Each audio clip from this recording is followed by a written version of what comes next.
Hello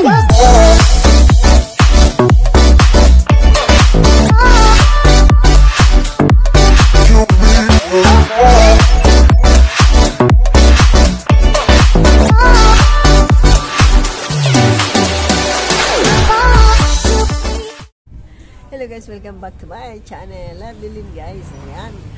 I'm here again guys kasi i-picture ko lang aking based on my experience guys, yung sa condition ko. At since nasimulan ko na yung mga ibang video ko na mga, it's all about yung mga tungkol sa pagkakaroon ng diabetes, o kung anong bawal o hindi, o kung anong dapat at hindi dapat. So ayan, continuous pa ito doon.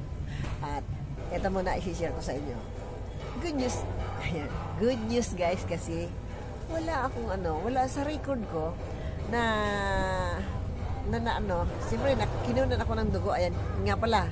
Ako nga pala ay bagong ayan, kagagaling ko lang ilang araw lang sa ospital. 2 nights and 1 day ako naka-confine. At yun nga, ako takot na takot tungkol sa diabetes ko. Dati kong kondisyon na nag-high blood ako. Na-high blood ako as in 200/120. Kasi ako ay medyo, yun nga, na-stress ako. May iniisip ako na isang sitwasyon. Kaya ang hirap guys, ayan, kasi ito, once na kayo nga ay may high blood o hypertension, nakatulad ko, plus mild stroke ako. At meron pang akong counting sa puso yung dati. Sabi ay medyo barado noon, pero ngayon nararamdaman ko na once na ako yung sa sobra kong paggalit o kaya ma-stress ay parang sumasakit yung dibdib ko. Yun, na doktor ako noon at hinihintay ko yung result. At yun nga, na confine ako. Hinihintay ko yung result na siyempre kukunan ako ng dugo nun. Ayan, andyan pa ang aking guys, mga violet sa aking both side, both my hands. Ayan, dito ang dextrose, dito ang mga pagkuha ng lab test sa dugo. Ang kinakatakutan ko guys ay yung makita ko yung resulta about sa pagkakaroon ng diabetes. Pero good news guys, wala naman na sabi ang sa record ko na ako ay may yung na diabetes o mataas ang aking blood sugar. Kasi last year last year parang November, ayan, sabi ni Doc ay meron akong tumataas na yung aking ng blood sugar. Kaya ako ay may reseta ng pababa ng tuwag daw nga kumaga mataas lang ng hindi wala pa doon sa puntong may diabetes ako. Kumaga control para umaharanga daw sa bindok. Kaya ako ay may niresetahan niya ng pampa-control ng and then plus ako nga ay palibas ay ayaw ko guys yun. Takot ako magkaroon ng diabetes kasi once na mayroon ka ng diabetes nga ay complicated na ang katawan mo, yung ng organs natin. Ayan, marami. Nandiyan po sa aking sa previous ko about kung ang nagiging sanhi ng pag meron ka once na meron kang diabetes, complicated na ang yung ng mga organs natin. So napakahirap po. Ayan. Magiging cause of death na pagka talagang complicated na. So ayan, ingat-ingat po tayo. At yun nga, good news ko sa inyo. Good news, siyempre para sa akin. Na mababa na ang ko wala na akong hindi na mataas ang aking sugar. At yun nga lang yun ang aking sakit na yung pagka-mild stroke ko. Ayan, nakikita nyo, minsan nga lang hindi nahalata sa pagkanta ko. Ayan, to be continue na about diabetes. Thank you Lord kasi wala nga ako nun. At ito po ang ginawa ko. Ano nga ba ang ginawa ko? Bakit nawala yun? So ito guys, mostly sa mga meron na talagang as in diabetes na, talagang as in mataas na ang mga blood sugar guys. Ayan, siyempre maraming bawal doon, maraming bawal kainin at maraming bawal gawain. Siyempre lalo na yung pagkain nga dahil tataas ang ating blood sugar. At yun nga, na-picture ko na sa sobrang takot ko. Talagang marami guys akong tinake na mga herbal medicine. Yan, unang-una na syempre, tubig. Yan, tubig, nakakamordan ano nga ako, 2 or 3 liter sa isang araw. Minsan hindi ko nag-aanong na ano. Basta yun, ganun ang halos ang nauubos ko sa isang araw. Bukod pa yung sa gabi bago ako matulog, kaya panay ang ihi ko. Yung pala, nasusobrahan na ako sa kakainom ng tubig. Kaya pala ako napupuyat din sa kakainom, sa kaka-CR. At mayat-maya ang gising ko. So, sobrang daming naiinom ko. So, akala ko naman, ayun ay sign na ng pagtaas ng aking ano. Pero good pa rin yun. Kasi lahat naman sabi pa nga ni Doc Ong ay talagang ang tubig ay number 1 gamot. At ako po ay maraming ininom ng mga herbal. Ayan, yun na alternate ko. Guava leaves. Yung guyabano. Minsan tanlad. At pag ako po ay umiinom sa umaga ng mga drink, hindi po gatas. Hindi gatas, kundi luya. Luya nga, may dilaw pa na luya. Yan, di ba? Ano na yung aking na, immune na ako sa yung pag ng mga natural herbal na yan. Which is, yun naman ang maganda sa ating katawan na magkatay may iniinom ng mga ganun ay talagang kailangan pa rin nating uminom ng mga herbal medicine.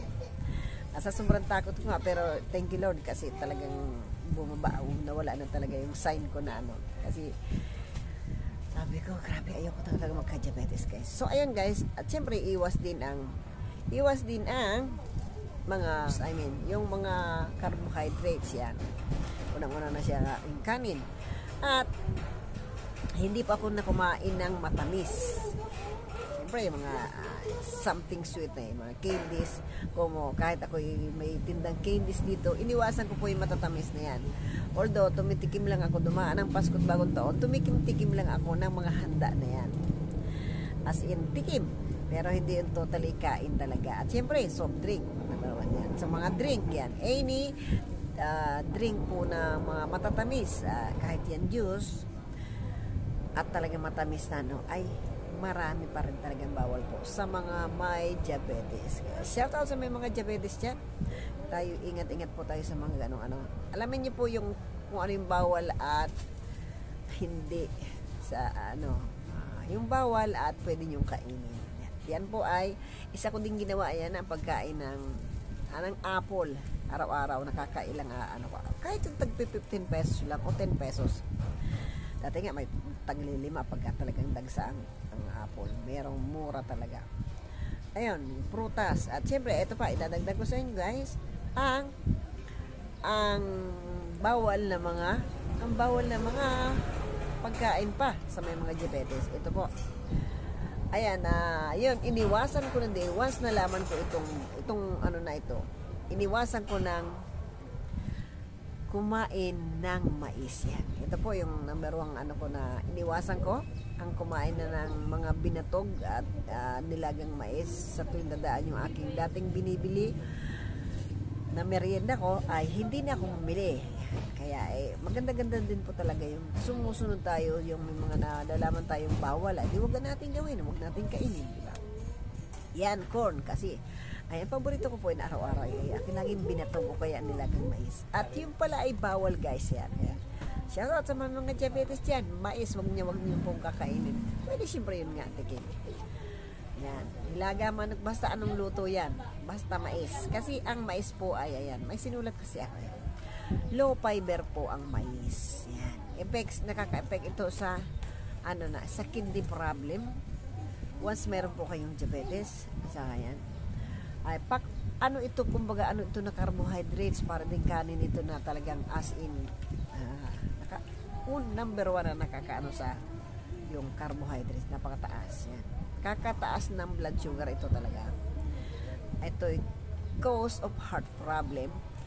Ayan, katulad ko kung ako nagpatuloy ay ako meron ng kaunti sa heart problem, so mabuti na natin hindi na kaya ayan po, mais, iwasan nyo po may mga diabetes yan, mais. Kasi nga ito nga po ay lack of fiber. Yan. Ang mais. At yun. So ito po ang nakalap kong na mabuti may nabasa ako at napanood. At sabi ko nga ako'y napakahilig manood ng mga videos about sa mga based on my experience yan. Kaya nga ako'y may mga nalalaman at sinishare sa inyo. Ayan, number 2 po na ingatan yung kainin nyo ay ang potato. Yan. Siguro sa sahog na lang tikim lang din as in tikim. Pero kung kakainin nyo yan, number 1 French fries yan. Tuwing dadaan ng nagpi-French fries dito bumibili ako. So ayan, iniwasan ko na. Nung nalaman ko, sabi ko nga, sinabay ko sa mga bawal kong yung iniwasan kong kainin at yung kainin ko dapat yung mga kinain ko. Kaya talagang totally nawala. So ayan po, ang potato. Low fiber mo kasi ito, ang potato. High ito sa glycemic and high carb. Talagang high in carbs. Yan. At ang number 3 po ay ang peas. Ayan.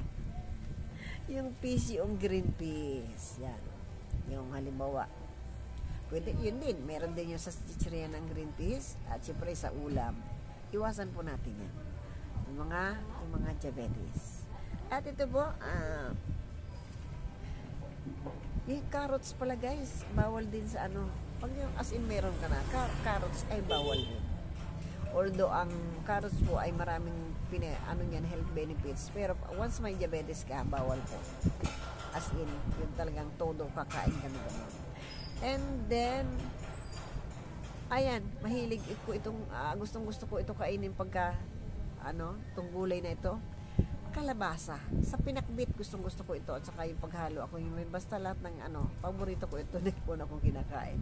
So, ayun, nung nalaman kong ako talaga nag-iingat talaga ako. Nung nalaman ko ako medyo tumataas na yung aking blood sugar, ay iniwasan ko na ang pagkain ng kalabasa. Kaya, tandaan po natin yan. Yung mga yan, nakalap ko din naman yan.